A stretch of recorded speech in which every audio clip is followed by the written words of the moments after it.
Ladies and gentlemen, good evening, and it's an enormous pleasure for me to welcome you all to the 115th Romanes Lecture at the University of Oxford. It's a lecture that has been given annually since 1892, or at least as annually as we possibly could, given 2 world wars and occasional speaker illnesses. Its traditional venue is this magnificent building, the Sheldonian Theatre, and it's very fitting that we have the Romanes Lecture here in November, just immediately following a summer where we were celebrating the 350th anniversary of the laying of the foundation stone of this great building. And it's particularly delightful to have our speaker today because as you look up at the magnificent ceiling painting, you see the Robert Streeter. He was the court painter for Charles II, and the ceiling painting depicts the arts and sciences descending upon the university to banish ignorance. I think a sentiment that will be very much in line and fitting with this evening's lecture. Now, looking back at the list of speakers who've stood on this platform since the first lecture in 1892, it is clear that not only is it a who's who of the great thinkers, artists, and doers of their age, and let me list a few: Huxley, Gladstone, Theodore Roosevelt, Asquith, John Masefield, Winston Churchill, Rab Butler, Isaiah Berlin, Karl Popper, Iris Murdoch, to name but a few. But that list and the many others who have been Romanes lecturers also paint a political, intellectual, and cultural history of the most important debates of their time. For example, T.H. Huxley in 1893 lectured on evolution and ethics. Sir J.J. Thomson in 1914 lectured on atomic theory, and Sir Arthur Eddington in 1922 spoke on relativity and its influence. Lord Hailey in 1941 spoke on the position of the colonies in the Commonwealth. Edward Heath spoke on the future of a nation. More recently, Walter Bodmer spoke on mapping the human genome. And I don't think any of us, or few of us here this evening, were in the audience then. I would have loved to have been here when Joe Grimmond asked the question as whether political philosophy was a mistake. And I'm sure some of you were here. I wasn't, when Tony Blair spoke about his learning habit. Now, I believe, and I think all of you will agree, that this evening's speaker fits well with this tremendous tradition. Not only did Professor Stephen Chu receive the Nobel Prize for Physics in 1997, but he then went on to a distinguished and a very important career as Secretary of Energy in the Obama administration between 2009 and 2013. In his time as Secretary of Energy, he dealt with many critical issues as diverse as the Macondo oil leak and also the management of nuclear waste. In current days, he is also a member of the Copenhagen Climate Council. Professor Chu is currently Professor of Physics and Molecular and Cellular Physiology at Stanford University.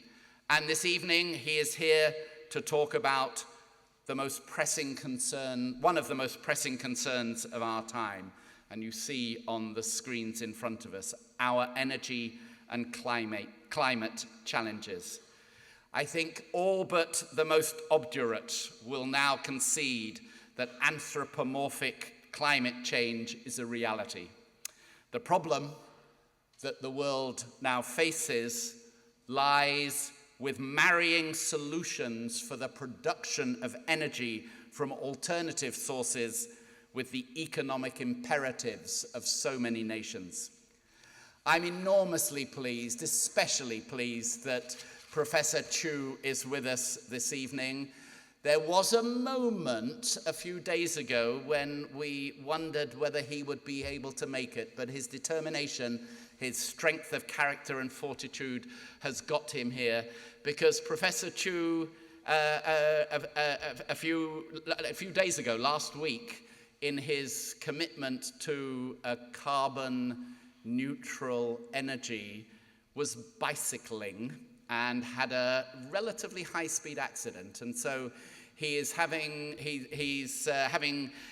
some difficulty standing for any length of time. So we will have a seat for him to sit on in good BBC question time fashion to present his lecture this evening. So we are very grateful, Stephen, that you are with us this evening. Ladies and gentlemen, it's my very great pleasure indeed to invite Professor Stephen Chu to deliver the 115th Romanes Lecture.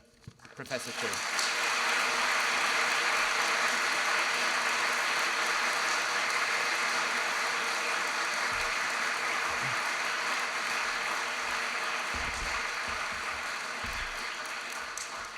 So thank you very much for the very generous introduction, and I don't really feel, it was actually about 12 days ago. Had it been a few days ago, I'm not sure I would have been here. But so I'm lucky to be here. I'm very honored to be here. So let me just begin, and I'll give you an outline of the talk. I'm going to inform you of what have been the recent trends in fossil energy, in particular oil and natural gas.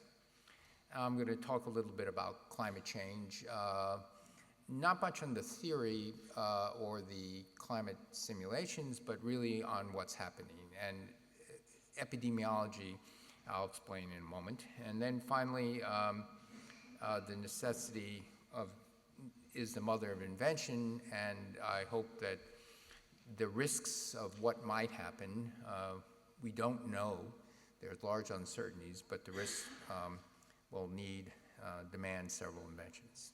So the first question is, will we naturally run out of oil and natural gas within the next several decades, or begin to run out? So much so that the price of oil and natural gas will go up and it will be self-regulating. And so I want to quote someone I deeply respect. Our ability to find and extract fossil fuels continues to improve, and economically recoverable reservoirs around the world are likely to keep pace with rising demand for decades. I said that.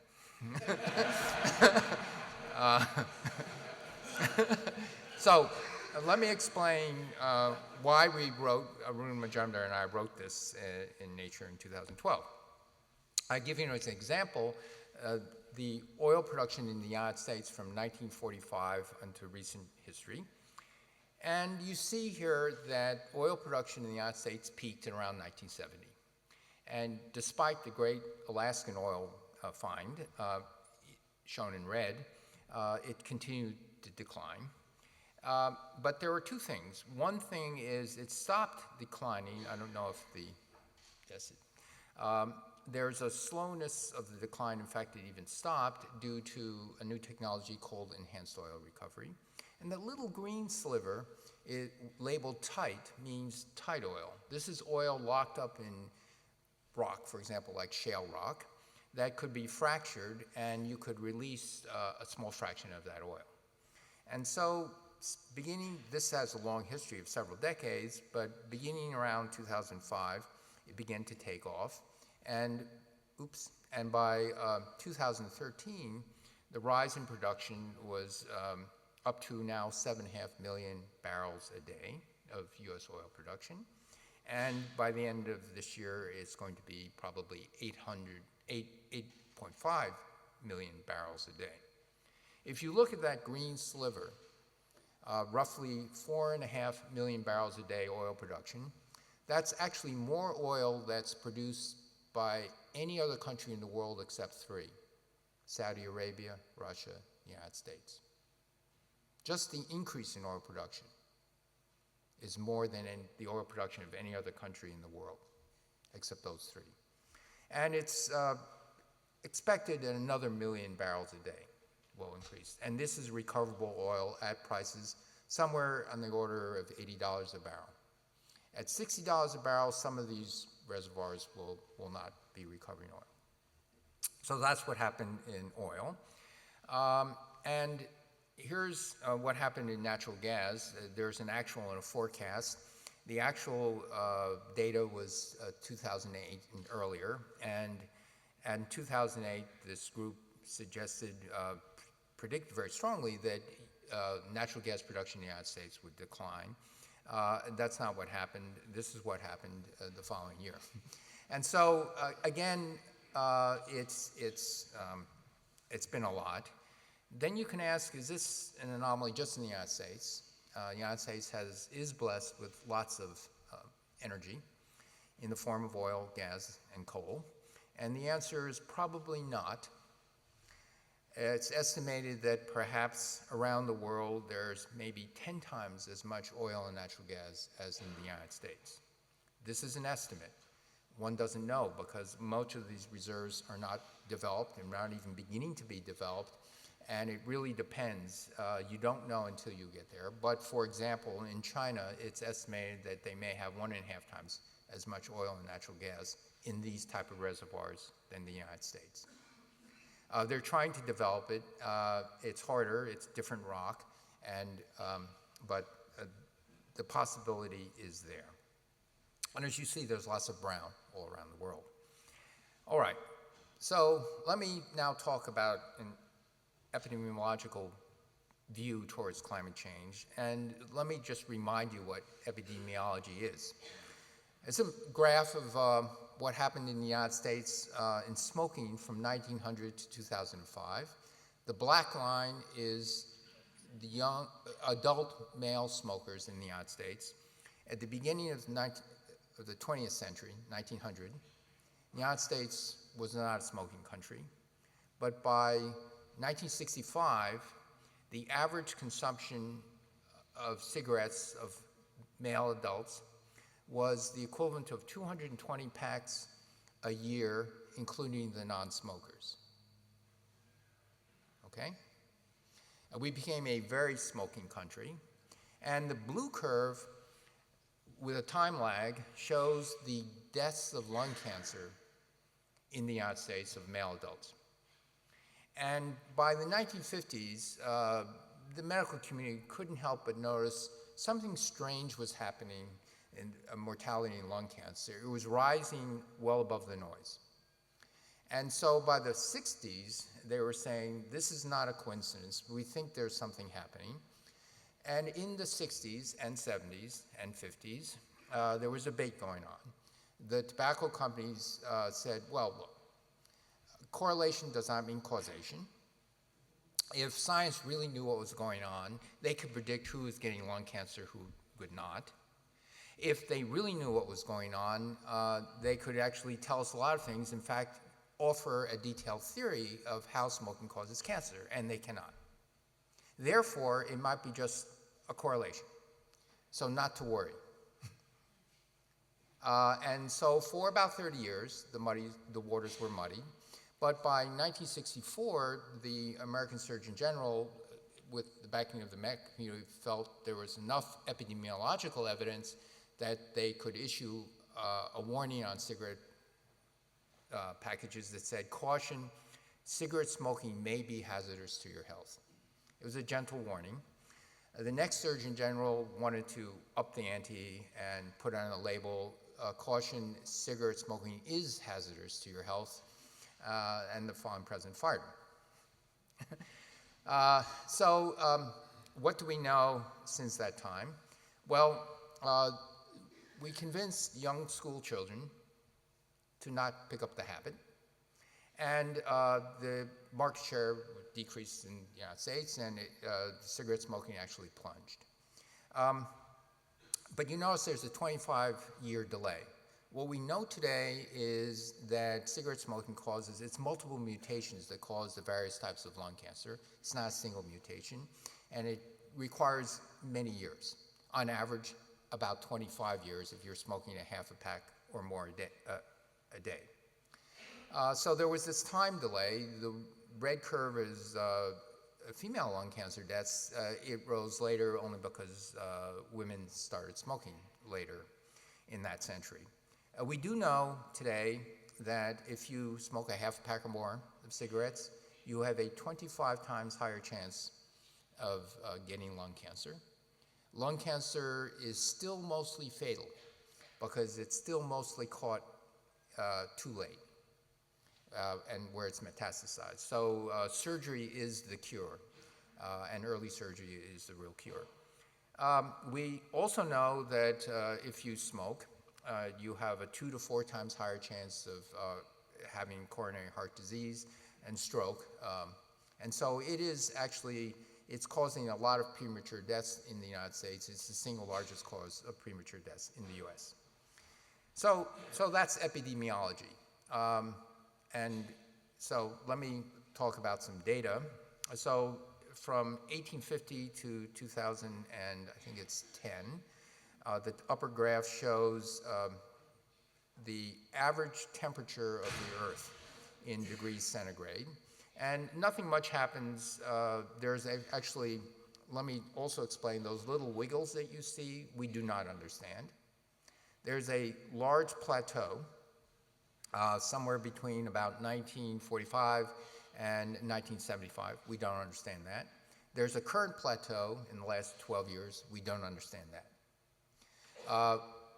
Perhaps over a century, we understand more what's happening because if the amount of energy hitting the Earth from the sun has remained constant, and we only know for sure that's true in the last 35 years from satellite data, but there's reasonable reasons to expect that to be true, and there's less energy leaving the Earth due to the greenhouse gas effect.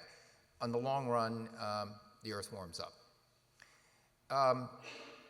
In this long plateau, from 45 to 1975, the graph at the bottom is sea level rise, and the suspicion, the very strong suspicion, but again we don't have detailed models and understanding of this, is that a lot of the oceans are very cold.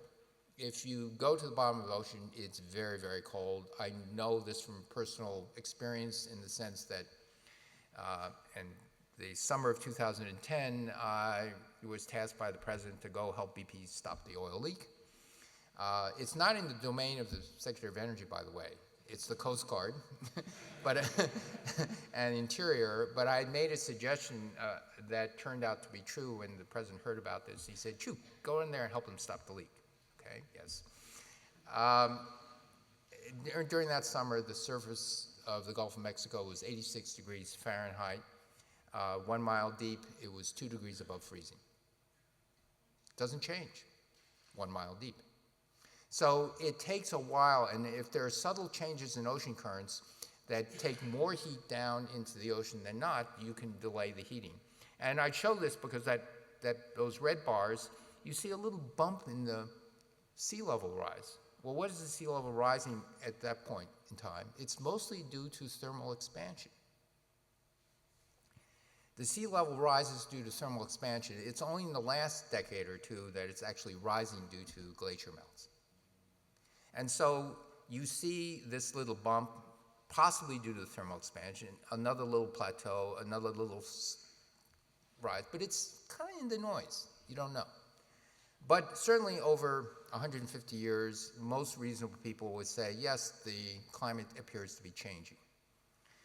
Now, what do we know? We know that there are greenhouse gases. There's no denying the effect. We know that the estimates of fossil fuel cement and flaring of natural gas wells, that's the gray, seem to really have increased 1950. If you're skeptical, you can say it's just a coincidence that this is happening. It could be natural causes, but there's actually other evidence. The carbon in the atmosphere, and we're going we've increased the amount of carbon by about 45% since the last 800,000 years. So it's not a small effect. And the carbon is being diluted. The carbon in the atmosphere is being diluted by isotopes of carbon which you do not expect to be diluted. What do I mean by this? Carbon-14 made in the upper atmosphere. If it's incorporated into plants and trees and organisms in the ocean and they die and they recycle, the lifetime of carbon-14 is 5,700 years. It remains steady state. If you take lots of carbon that's been buried for tens of millions of years, there's no more radioactivity in that carbon. You put it up in the atmosphere, you dilute the carbon-14. And this is actually within 20% consistent with how much fossil fuel we've burned.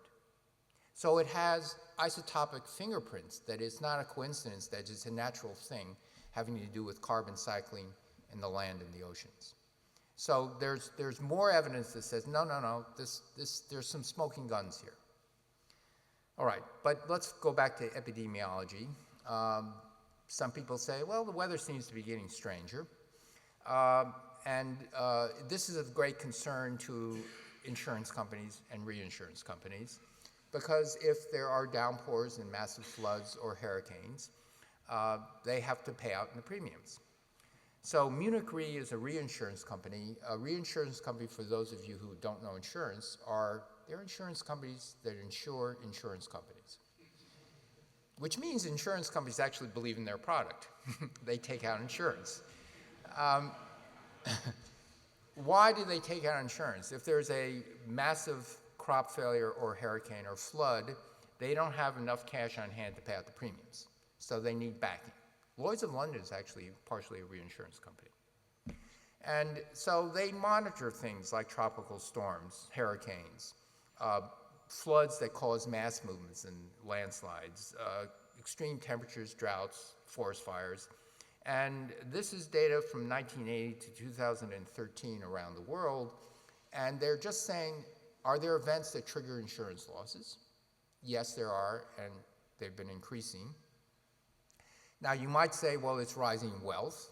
That is absolutely true. And so they try to normalize by two ways, by as-built structures and GDP of the various countries. But they still see this rise. So there's something going on, and premiums are going up for that reason. It's just a green ice age calculation. Now, let me tell you some interesting science. There are, Europe has launched it, and the United States has launched it. These are two satellites in this cartoon, these blue and yellow things. These are satellites that go around the globe in a polar orbit. So as the Earth rotates under it, they sample all the Earth.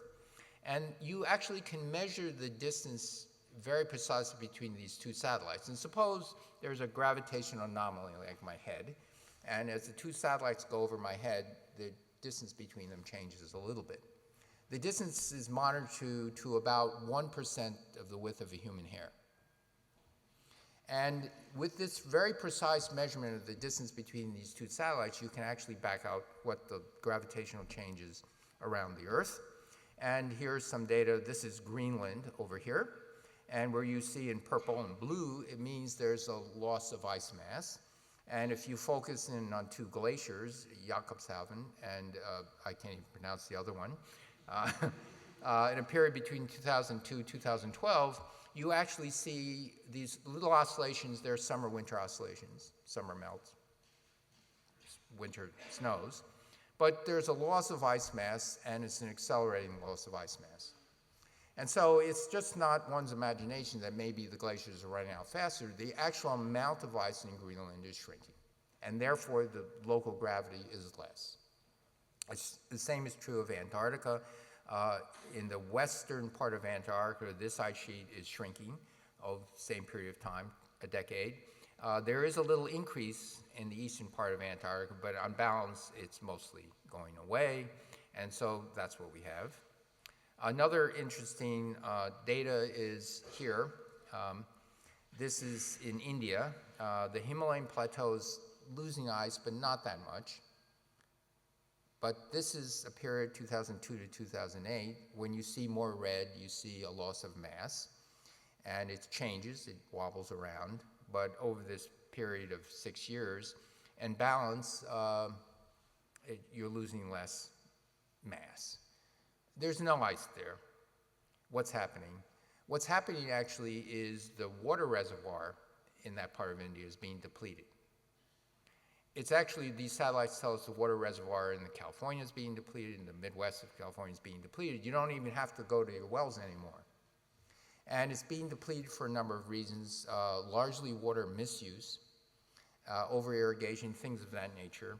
But it could have a profound impact if the combination of water misuse and climate change, because, at least in the United States, it snows in the winter and early spring in the Rocky Mountains and Sierra Nevadas. And if it rains in the early spring instead of snowing, the water runs off the mountains. That water in the mountains is the water storage system, that plus the dams. But if it runs off in the early spring, late winter, as rains instead of snows, our dams are not built to contain the water. There's simply not enough hydroelectric dams, and so you get this fast runoff, but then in the summer, when you need the water for irrigation, but it's hotter, it's more arid, and it doesn't rain as much, then you don't have the water. So it's this double-barreled whammy of misuse of water and the potential for climate change risks that is in the whole western part of the United States, but in many other parts of the world. All right, so let me go back to this analogy between smoking. Well, there's a difference. First of all, we don't actually know what damage has already been done because of the carbon dioxide and other greenhouse gases we've already emitted. There's a delay, and we don't even know what the delay is. Is it 25 years? Is it 50 years? Is it 100 years? We don't know. It's longer than 25 years. Once you put the greenhouse gases in the air, especially CO2, you say, well, if we start putting it in the air, maybe the Earth rebounds and it scarfs it back up. That's a technical word physicists use. It's, if it warms up and there's more CO2, there's more vegetation, you get more biomass. There is going to be a slow return to equilibrium. How fast? We don't know. Somewhere between a few hundred years to a few thousand years. That we know. It's not you stop polluting a river and within a decade it self-cleans itself. So it's a couple centuries, a couple millennia, somewhere around that. So here's the issue. Now, in smoking, if you smoke, you incur the risk. You're the one, you as the individual, run the risk of getting lung cancer, 25 times higher chance. We as adults can smoke or emit carbon dioxide, but hey, it's the children and grandchildren and their grandchildren who run the risk, so I don't see the problem. Right? This is what society has so far been saying. Do we want to take a 1% hit in my style of living because of my children and grandchildren, 20 years, 50 years, 100 years from today, and for the next 1,000 years? No problem. That's not my problem. I think it is, but so far society has not embraced this as a problem the way it should. And we're actually talking about maybe a 1% hit in the standard of living. We're not talking about dramatic hit. And let me go on to this, and let me talk about what the solutions are. And a lot of the solutions will have to come from science and technology, nudged by policy. And so let me first talk about energy efficiency. That's a big deal. It turns out that energy efficiency just simply saves money. And let me give you a few examples. In California, after the oil shocks of the mid-1970s, California also decided that not only should it brace itself for how to be less vulnerable to interruptions in oil supply, it said in general we should stop wasting energy. And they started a series of appliance standards. That is to say, you could not sell a refrigerator in California unless it had a certain efficiency. And what you see in these studies, these are the blue curves are the cost of the refrigerator and the cost of energy. And what happens on the x-axis as you increase the number of shipments of refrigerators, if you double it, the cost goes down by a certain fraction. Double it again, it goes down by a certain fraction. That's what's called a learning curve. All technologies essentially follow what are called these learning curves. You double, things get cheaper because you get better at it. You double again, it gets better. It gets better and better. And so what happened is that their cost was coming down, and then they instituted refrigerator standards, and the cost went down at a different rate. That made good sense because, after all, it's more efficient. You're spending less money on electricity. Therefore, the overall cost of ownership over the 15, 20-year lifetime of the refrigerator is less. We also plotted, this is a bunch of us, ex-physicists, or I guess I'm still a physicist, but he does energy efficiency now. And we plotted the purchase price of the appliance. Refrigerators, room air conditioners, central air conditioners, clothes washers. Each of the arrows, the dash arrows are California appliance standards, the solid arrows are federal standards. And everyone expected the purchase price to go up, but it would be compensated by the less cost of electricity. Not the cost of electricity, the cost of using electricity. You use less. What was unexpected was clothes washers, air conditioners, and room and central air conditioning, the purchase price got less. So this is known to economists as a market failure, because if industry knew how to make it more efficient, cheaper, and make it cost less, surely they would have done it. But it didn't happen. And refrigerators, it sort of maintained its pace and then finally got less. And now you can theorize why it is. A more efficient room air conditioner means a more efficient compressor, and most of the money is in the compressor. But that's theory. This is actual data. And we submitted this to Science. We were rejected. One of the referees said, it doesn't matter what these authors say, the economists are not going to believe it. And I said, well, wait a minute, this is just data. And we also looked at Europe and a similar experience in these 4 appliances in Europe. So from that I learned you can have something, it may work in, economists may say this may work in practice, but it doesn't work in theory. All right.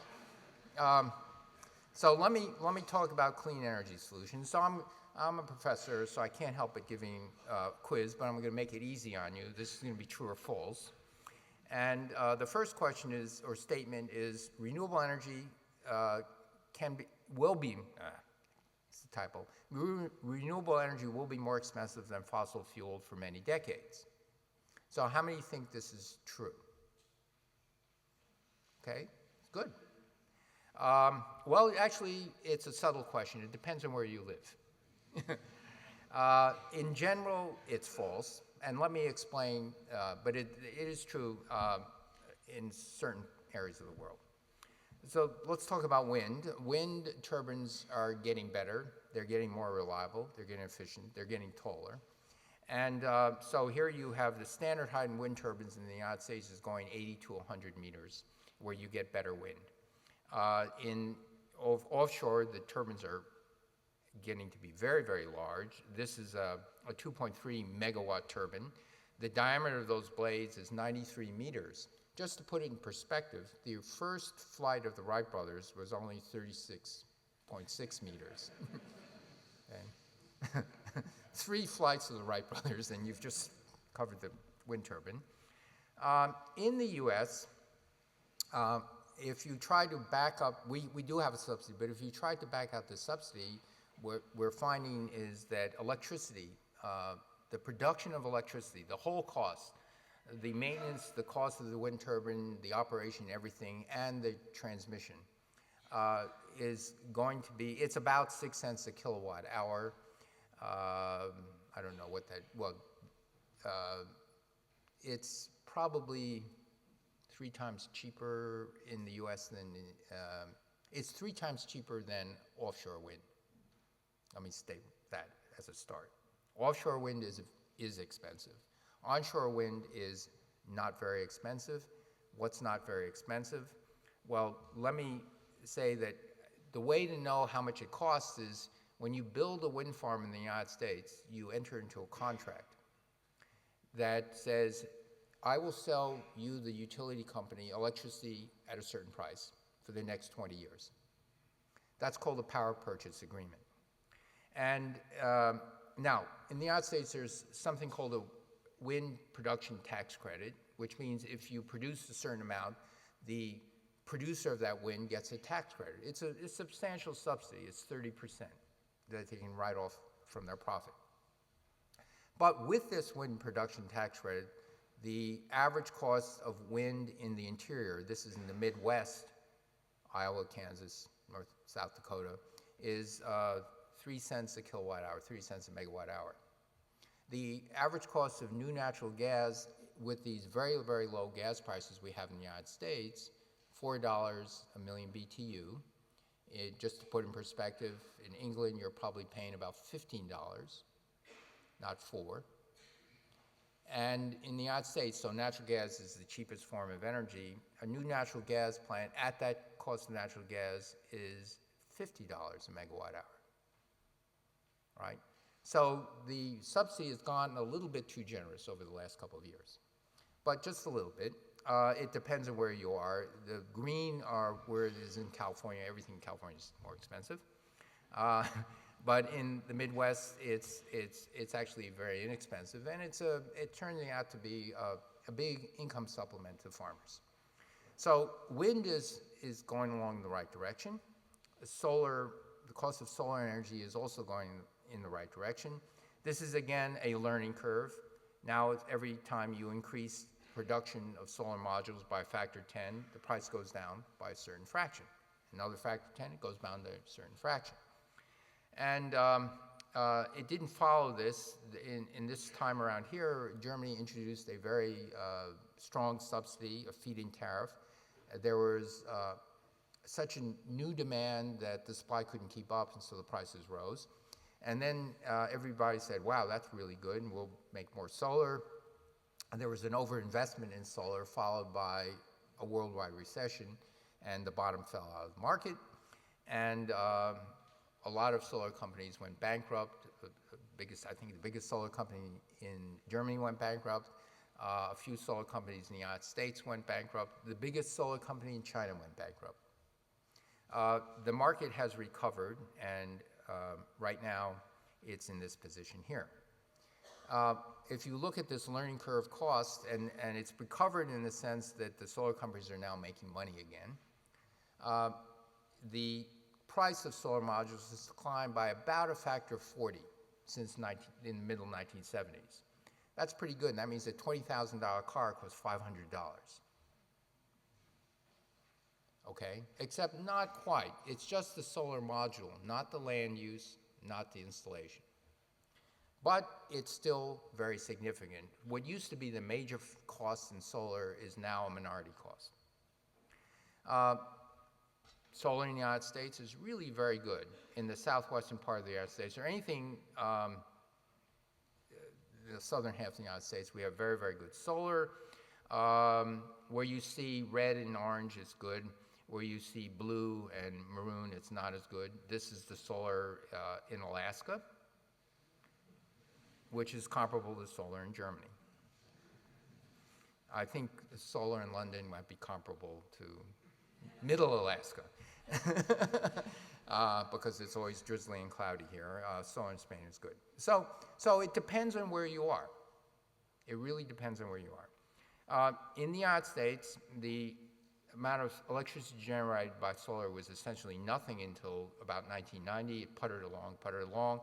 And then all of a sudden around 2009-10, something weird happened. It just started to race up. I became U.S. Secretary of Energy. But correlation does not mean causation. Except I took so many personal hits while I was in office that I have to say that there was some causation involved. Anyway, despite this incredible increase, it's only 0.2% of the electricity generation in the United States today. So you have to remember that. All right. Now, during this time, we looked at it, and we saw the technology just making costs plunge.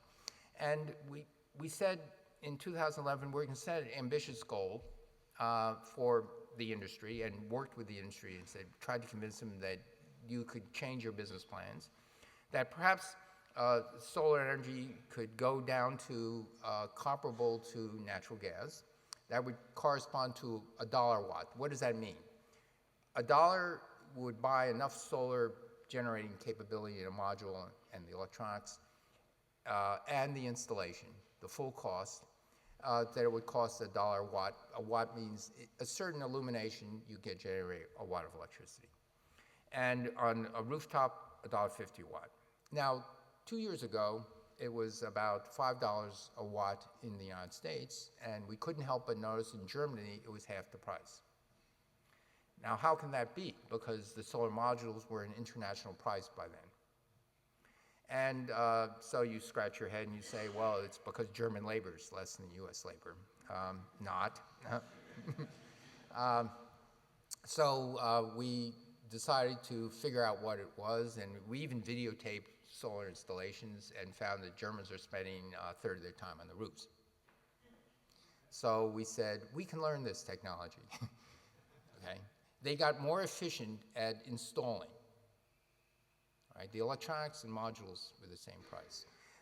We also noticed that the local states and municipalities will have their own rules about solar, and in many places, you would have to take out a license. It costs $1,000. Then they would insist on having an inspection before the solar is installed on your roof, so to make sure your roof doesn't collapse, and then inspection afterwards to make sure your roof is not going to leak and collapse and all this other stuff. Germany, you just apply online. And so we started working with states and the Department of Energy to convince them that there are many other ways to enhance the local city income, but leave solar out of this. Go back to the old-fashioned way, parking tickets and speed traps. It worked in Massachusetts, and the price of solar declined by 75 cents a watt. And in California, it didn't work because the towns in California said, no, we like the way of generating income. And so you can actually see some states saying, yes, this is silly, and others not. All right. So let me, again, go back to this. And the nuance of renewable energy depends on where you are is important. In the US, natural gas is the cheapest form of energy. The blue is with either an investment tax credit or a production tax credit for various forms of renewable. And the gray is when you try to take out that credit, right? And the business model without those credits. And so onshore wind is a little bit more than natural gas, but we think within 5 to 10 years maximum, it becomes cheaper to generate with wind than with natural gas, even if natural gas stays where it is in the United States, 2.5 times less than Europe. Because we have good wind, even though we have incredibly inexpensive natural gas. Large solar is going to become comparable, and nuclear is expensive. It's very expensive because we still haven't figured out how to build nuclear power plants on time, on budget. And that's really the killer, because if you have a 3-year delay of a $10 billion nuclear power plant, it's an issue. However, nuclear has some advantages. It is clean and it's power on demand. Coal is in the United States is out of the picture. It's been supplanted by natural gas. And so here you see what's happening. These other red things are if you begin to put a price on carbon. So we're talking about no price on carbon. We're talking about no subsidy. We think wind will be cheaper than natural gas, and solar will be getting better. Again, in Great Britain, it's different. Let me say it again, offshore wind is 3 times more expensive than onshore for several reasons. It's more expensive because if there's a breakdown of the turbine, now they are getting more reliable, but if there's a breakdown, you could be without a functioning turbine for months. Because when these turbines are 100 meters in the air you need very calm seas. But this is a technical issue that's solvable, and here's how you do it. There's this massive steel structure the turbine sits on, 100 meters up. You can put a crane next to it, and you know how cranes are used to build skyscrapers? 100-story buildings? They're just sitting up there. They're not being supported by the crane. They're using the building to support itself. So we too can learn how to use this massive steel post to support the crane, and the crane just inchworms itself up and lowers it. And now you don't have to have dead calm seas. That means you can service these things except in storm conditions. And so that's a huge help. The other thing which we need to know how to do is to help resist corrosion. And so the turbine blades are getting better. They were going away from gearboxes to direct drive, so the reliability is increasing. So the last thing is the corrosion, which is non-trivial. Corrosion is tough in salt water. When we solve those problems, it becomes actually cheap, very cheap, because wind off the ocean is much more reliable than on land. It's also less irritating to people living under turbines. So that's an issue. Now, here's another question. In some places, renewable energy is already cheaper than fossil fuel.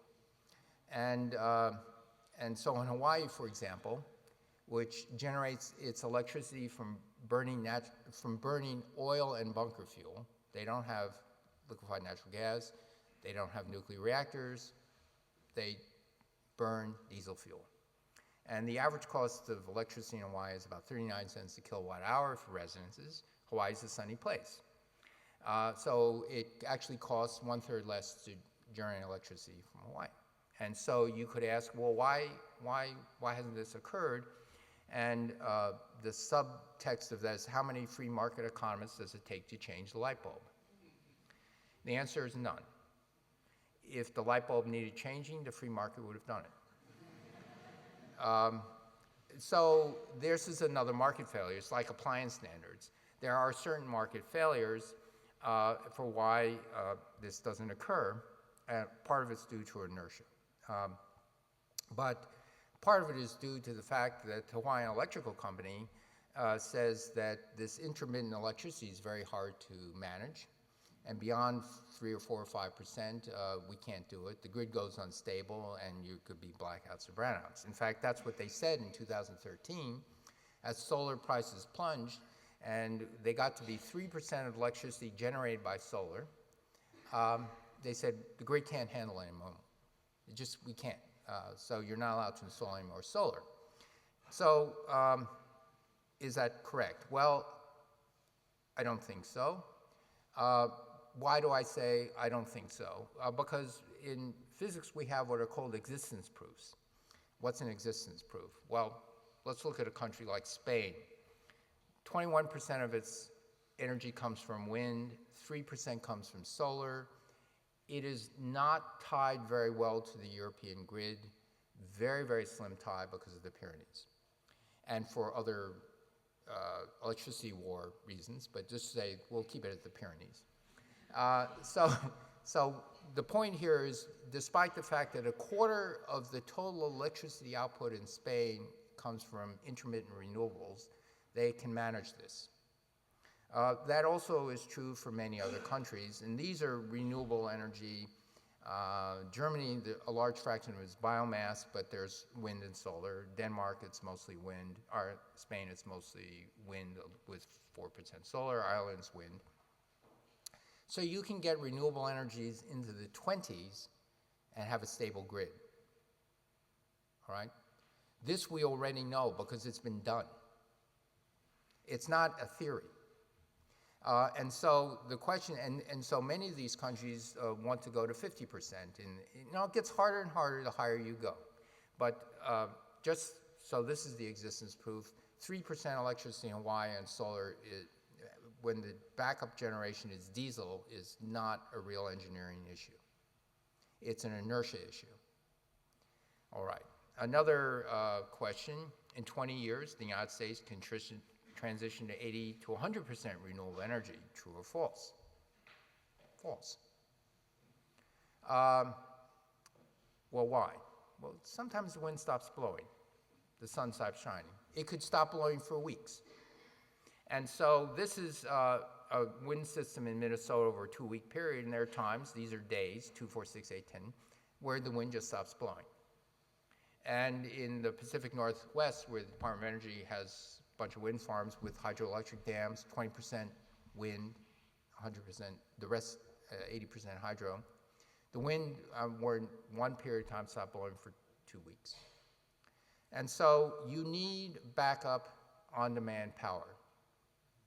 Definitely need backup on-demand power, either in the form of energy storage. I'll talk about it in a minute, but for these 1 month, several week periods, summer, winter periods, you need backup power.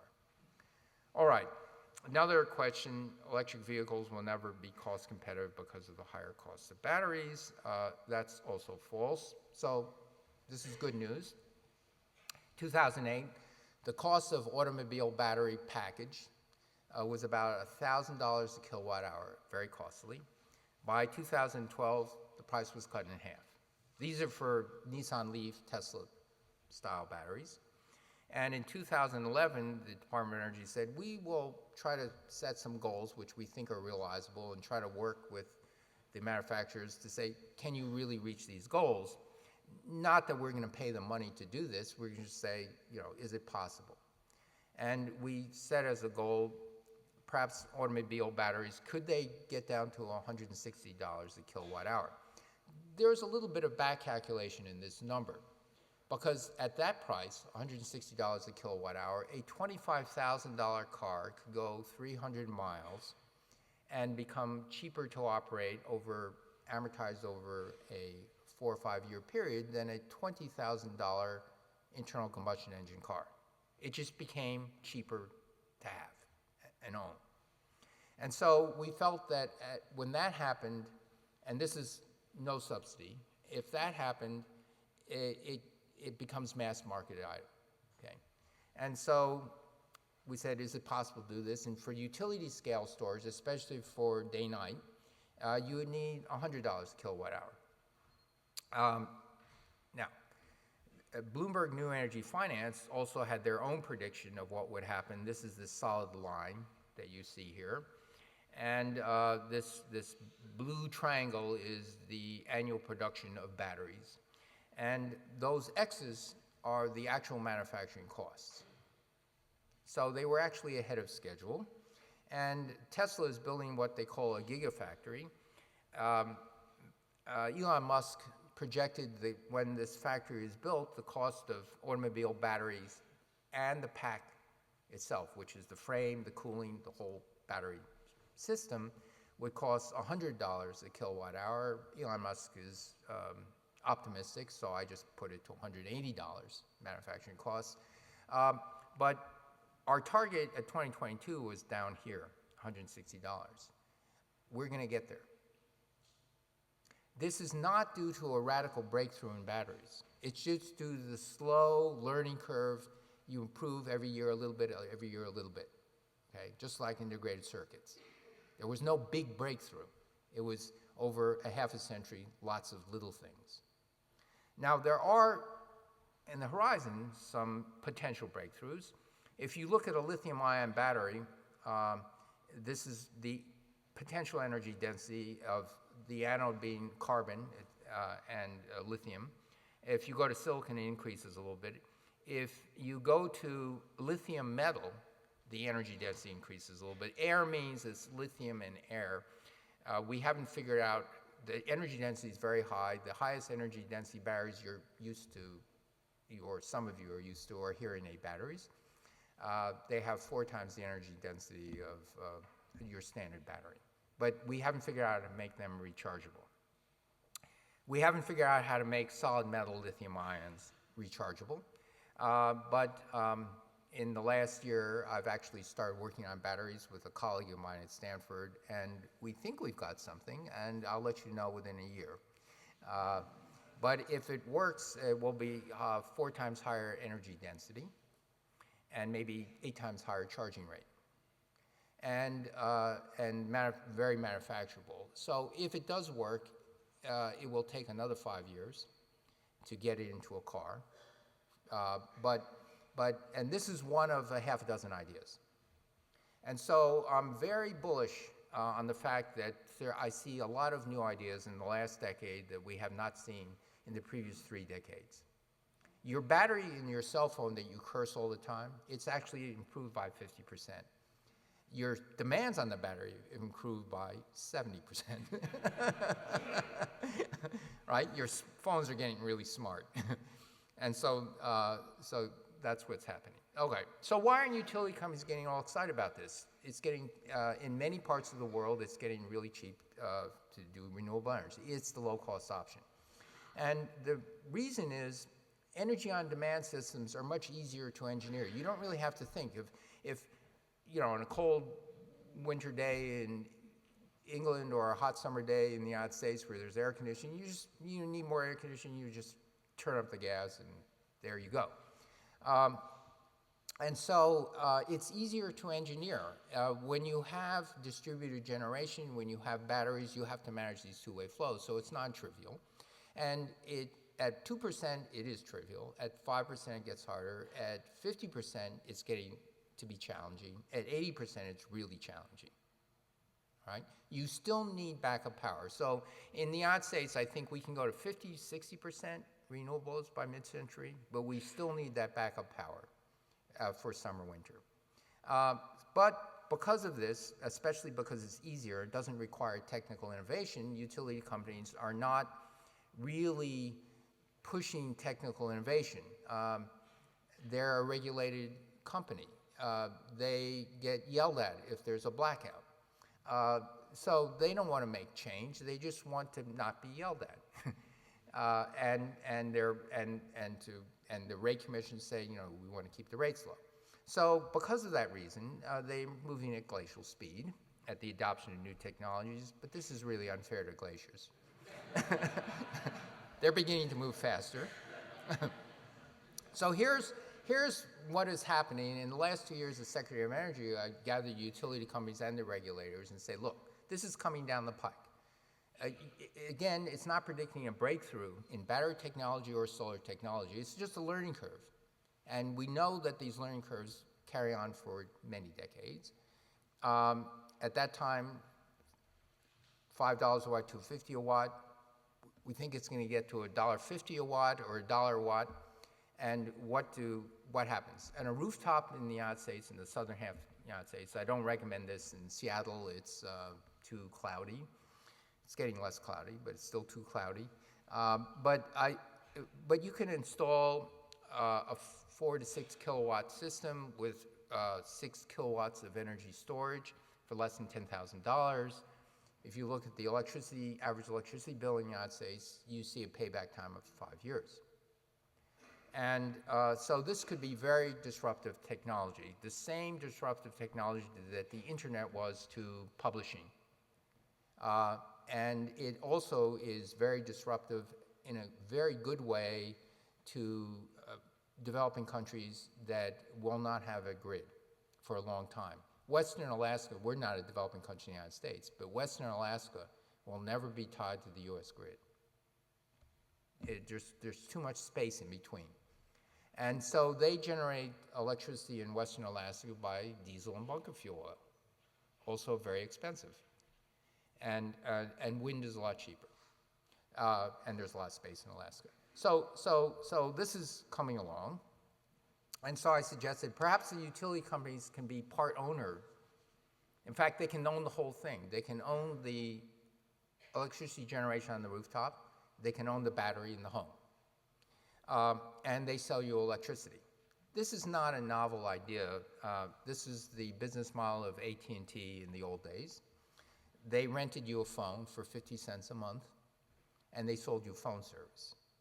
Most of the solar installations in California today are done by companies who go and knock on the door and say, we will sell you electricity if you allow us to put solar in your rooftop.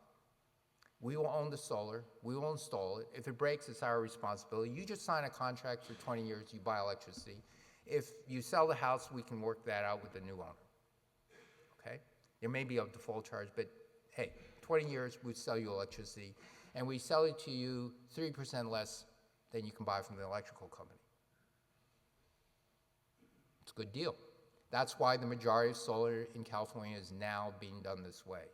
You don't have to think about it. You don't have to think about who to contract, and if it breaks, who to get to fix it. They just sell you electricity.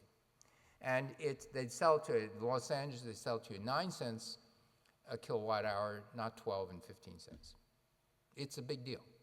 And so what I still suggest is maybe the utility companies can say, loan us your roof and space in your garage, and we'll fix you up and we'll sell you electricity for less money. Okay?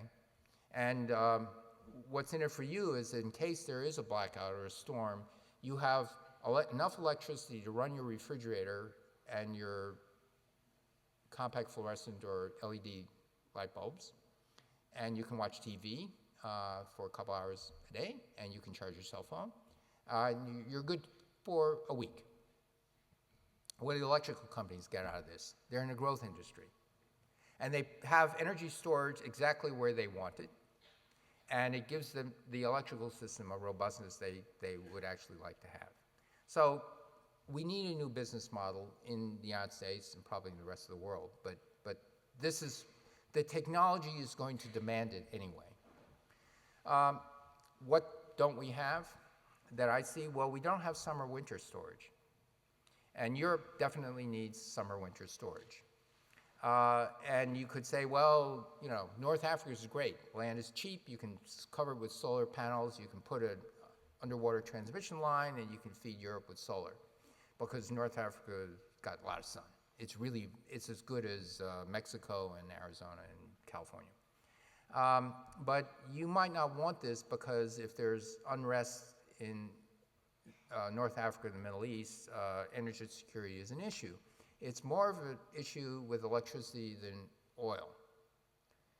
It was an issue with oil, and England, Europe, Western Europe, United States, Japan, we now have 90 days of oil reserves because of what happened with OPEC. And because of that 90-day buffer, there's at least some assurance that the lights don't go off next week. But if there's a disruption of electricity, the lights go off that instant. So what we really need is the following. Renewable energy in many places in the world is going to get cheaper than any form of energy, period. You can make excess energy and nighttime energy, like nighttime wind.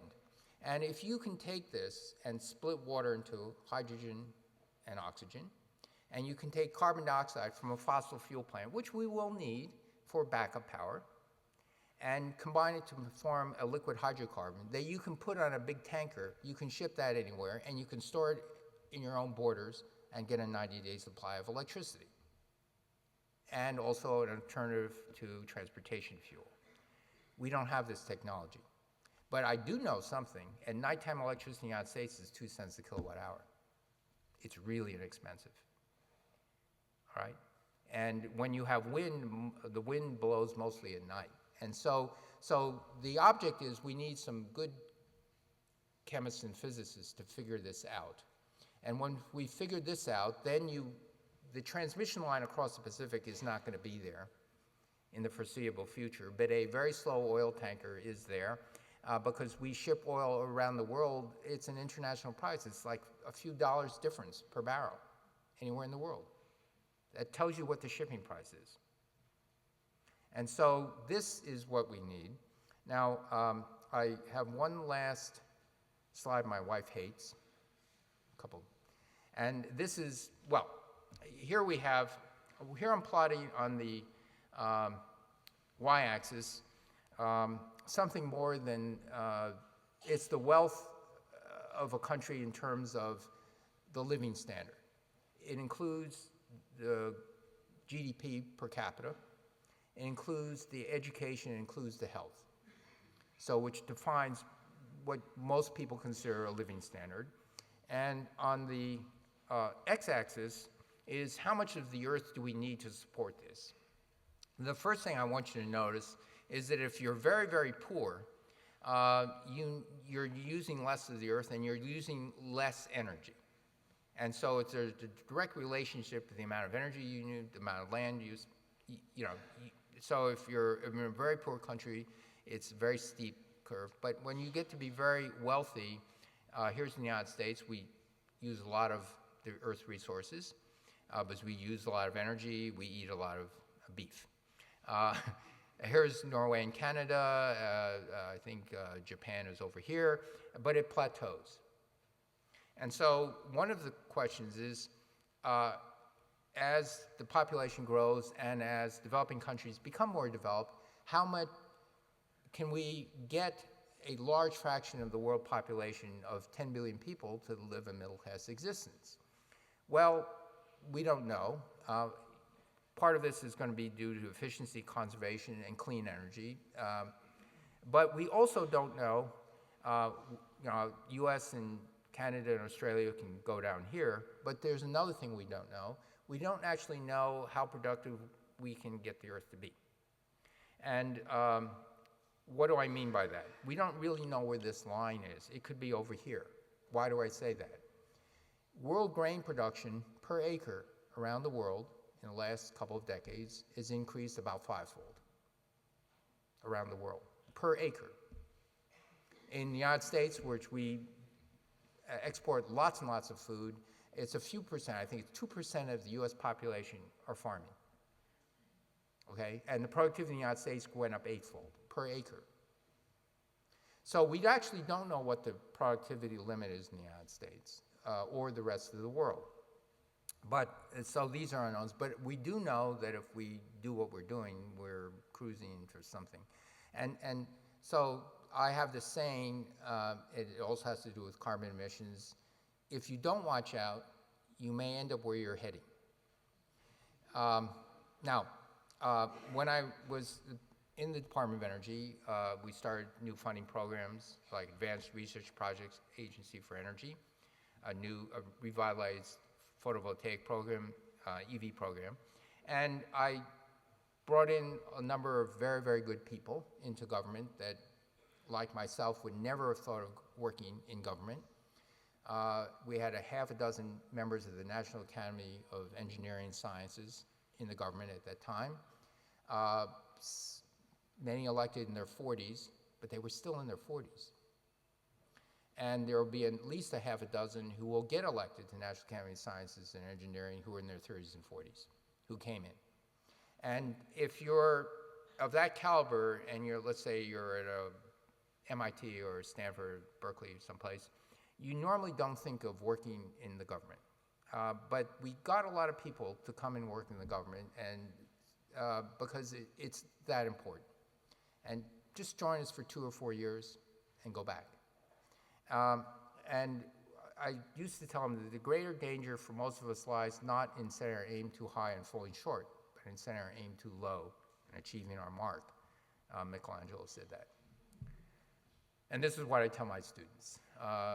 If you go through life and you've never failed, that's your biggest failure. You should fail and move on.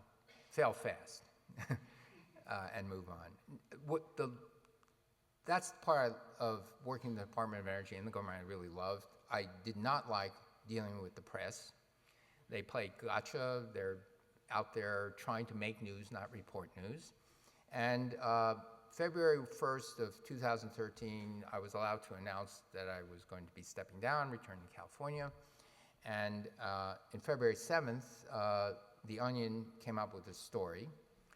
Hungover Energy Secretary wakes up next to solar panel. So I'll read part of the story. Sources have reported that following a long night of carousing in a series of DC watering holes, Energy Secretary Stephen Chu awoke Thursday morning to find himself sleeping next to a giant solar panel he met the previous evening. Allegedly, I didn't even remember the manufacturer's name. According to sources, Chu's encounter with the crystalline silicon solar receptor was his most regrettable dalliance since 2009, when an extended fling with a 90-foot wind turbine nearly ended his marriage. So I walk in the office, and my public affairs person says, we've got to answer. We normally don't answer these allegations, but we've got to answer this. So I said, sure, let's work on it. And so that noon, we released the following press statement.